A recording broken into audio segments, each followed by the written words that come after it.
And we basically have just used one finger pattern. In this video, we'll cover 5 fast fretboard hacks to help you make sense of the fretboard so that you can learn songs faster and play with confidence. The 1, 4, and 5 chords of any key are vitally important, and there are 2 quick and simple little shapes that will help you find the 1, 4, and 5 chords in any key. Even if you don't know anything about what 1, 4, and 5 really means, you'll be able to find these 3 important chords. All you have to know is where you're starting from. So let's start from the key of G, for example. If we play a G on the 3rd fret of the 6th string, that's going to be the root of our 1 chord. And if we play it as a bar chord, we'll get a cool little example here, real world example. But then on the same fret, 3rd fret, but drop a string to the 5th string, we now have the root of our 4 chord, and we can play a bar chord there as well. For the 5 chord, we're just going to move this up 2 frets. So if you look at just the roots, that's the giveaway for this little pattern. And you've got 1, 4, and 5. Add chords to it. 1, 4, 5. For something a little bluesier, we can make it into a 7th chord. 1, 4, and 5. Now you can play just simple power chords using this little shape, and you'll get far. These 3 chords, whether you play it in G or B, that shape means these 3 chords belong together. When you hear people talking about 3-chord rock, these are the 3 chords. This is really important. And the cool thing is you can also find a 1, 4, and 5 chord set, chord group, when you start with a chord whose root is on the 5th string. Let's walk through that. Let's take C major, for example. If we play this bar chord here, our C is the root right there. All right, 3rd fret, 5th string. To find the 4th chord, we're going to drop a string this time and go down 2 frets. That happens to be an F. And then for our 5 chord, we kind of do the same thing we did before. 4 comes after 5, and we come up 1 whole step, right? So 2 frets. So 1, 4, 5 when it's rooted on the 5th string, or 1, 4, 5 when it's rooted on the 6th string. Find the guide tones and you've got the heart of a chord. In blues, we use dominant 7th chords extensively, and the guide tones are the 2 tones from the 7th chord that really give the chord its character. That's the major 3rd and the flat 7 here from the A7 chord. And it pays to know where these are. But here's a cool trick that you can do to follow along with a 12-bar blues while barely even moving your fingers. Just focus on these 2 tones, the guide tones. So anytime the band or who you're playing with is over a 1 chord, find these 2 tones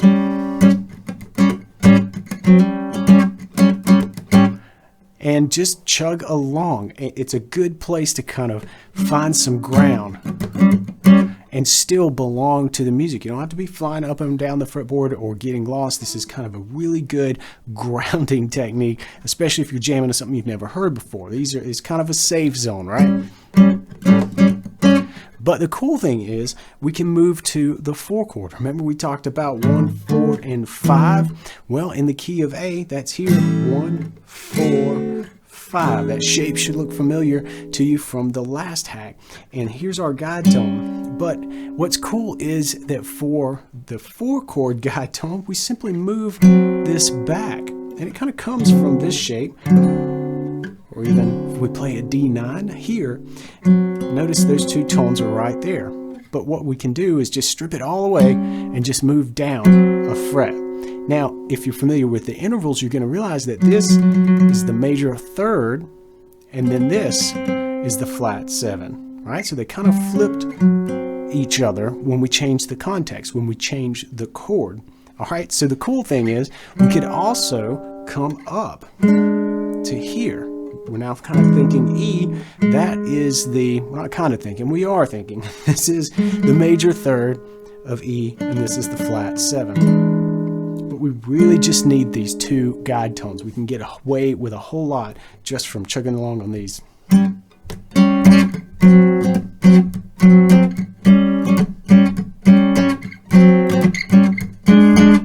In In Tuesday Blues 317, we leveraged the cage system to build two voicings of the same chord from a given root, with one voicing being built down the neck, being built in terms of where your fingers fall. There's the root, and my fingers are falling on the nut side of the fretboard, on the nut side of this root. Or we could alternatively play where the root is still in the same spot, but our fingers are falling on the bridge side of the root. So essentially, we're thinking about where we want to go in two directions, either toward the bridge with our fingers or away from it with our fingers. And we can use that same way of thinking to help build scales. Let's give this a spin with the minor pentatonic scale. So if we're going to build the A minor pentatonic scale with our fingers falling generally above the root and toward the bridge, just think directionally, right? We're going to play with our root here, the minor third, 6th string, 8th fret, 5th string, 5th fret, 7th fret, 5th string, and then the G on the 4th string, 5th fret, and then finally the A on the 7th fret, 4th string. That's it, 5 notes, and my fingers generally were on this side, or they definitely were in this case, on that side of the root, right? Kind of divide the fretboard into this section, and my fingers were falling this way, all right? Now I call this the forward pattern, and we really dive deep into it, and the pattern that I'm going to show you that kind of matches it. It's kind of a mirror in some ways. We dive deep into that in the minor and the major pentatonic bootcamp courses in the premium library. So now let's move this and build the scale with our fingers falling more this direction, right? So we've got our root. I'm going to fret it with my little finger, and now I'm still looking for that minor third, still looking for that D, the 4th, the 5th, and then the flat 7, and then the octave A. So we've got this pattern.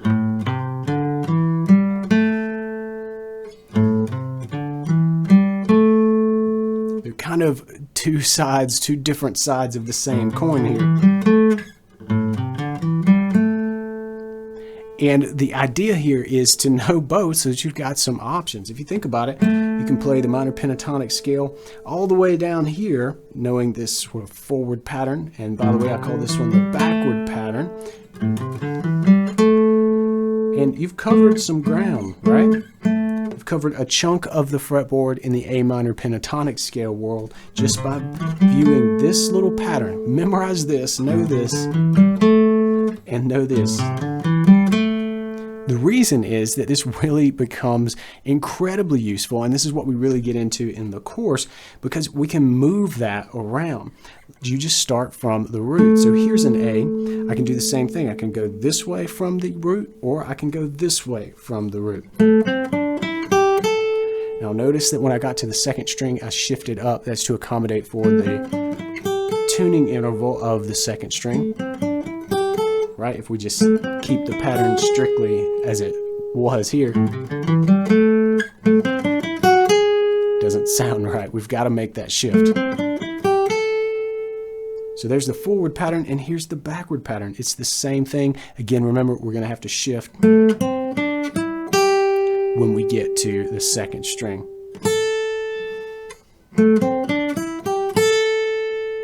That applies anywhere you find a root. You can play the pattern that goes above the root, the forward pattern, or the pattern that goes behind the root, the backward pattern.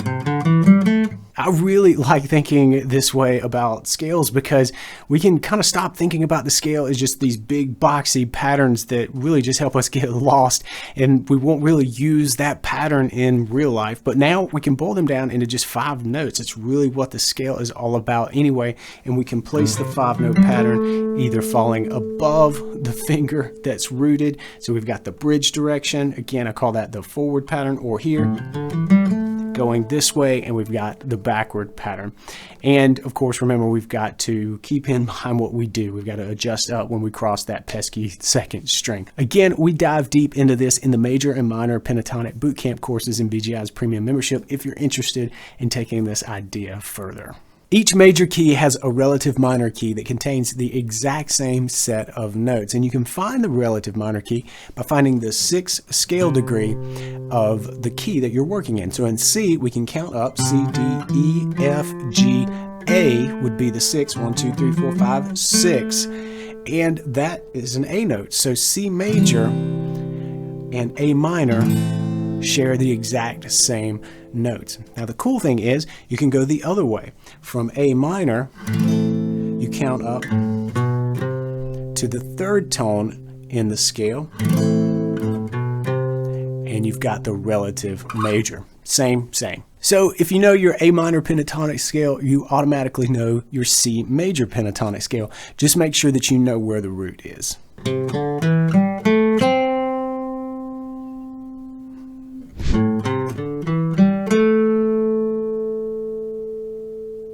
Our 5th and final fretboard hack is all about thinking differently about the fretboard, and it really helped me actually use scales when I jammed. Now, I personally don't feel like I really understand something until I know the material from several different angles. I think it's good to challenge yourself and learn things in a different light every now and then, even if you think you really know something. It contributes to deeper understanding. Now, I first learned the major scale in boxes across the neck, like this. And then I was fortunate enough to read about practicing the scale up and down one string from The Advancing Guitarist, a book, and it was a game changer for me. It really changed the way I viewed a scale, helped me to see the intervals that are at play. So along with thinking about the major scale in terms of a box or up the string, consider thinking about the scale this way, diagonally. We're going to take this from the key of F just so you can see how far we're going to travel on the fretboard with this diagonal approach. But this will introduce some stretches that can be kind of tough. Don't hurt yourself. Give it a shot if you can, but if not, there's absolutely nothing wrong with moving your hand. You should be able to play the notes one way or another. I'm going to stretch so I can show you the pattern. We start with F, skip a fret, come up to G, skip another fret. That's the pattern to keep in mind. That is the first 3-note section of the F major scale. Then we can continue and get the next 3 just by doing that same thing, but up a string to the 5th string. So now we've got 6 of the 7 notes of the F major scale. The last thing we need to do is to play our final note, which is move this finger up a fret and then up a string, and there it is. And then finally we can shift that finger, just bring it up and complete the pattern. So this is the F major scale in 1 octave. All right, now you'll really start to see the diagonal approach, or the diagonal idea here taking shape when we continue this again. Same pattern, right? That skip a fret stuff, that long stretchy stuff. And here, just like before, when we encounter the 2nd string, because we would bring this finger up a fret and then up a string, but we've got to account for the fact that this is tuned differently, this 2nd string, just like we did with the minor pentatonic scale when we cross the string. So we're going to move up again. There's our E, that's the 7th note of the scale, and then shift up. And there we go with F. Continue that stretchy 2 long patterns. And then I've run out of strings. We can finish this off by going up to E and then F here. So I just move that little finger up 2 frets, then 1 fret. That pattern gets us all the way from here to here on the fretboard. And keep in mind that you can change the key of it just by changing where you start. You can go to G sharp, no problem.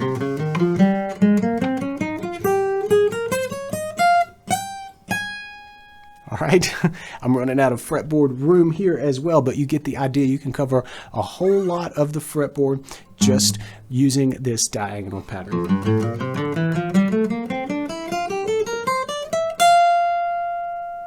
This will help you connect different parts of the fretboard in ways I can't quite explain. It really works though. For me, combining this type of practice along with practicing the boxes and the single string approaches, this diagonal approach really gave me new pathways and some confidence to actually use my entire fretboard. I mean, you buy the whole thing, why not use it? I hope these hacks, these ideas help you gain more fretboard confidence like they did for me. If you want to keep learning, just click or tap right over here and I'll see you in the next video. Until then, practice smart and play on.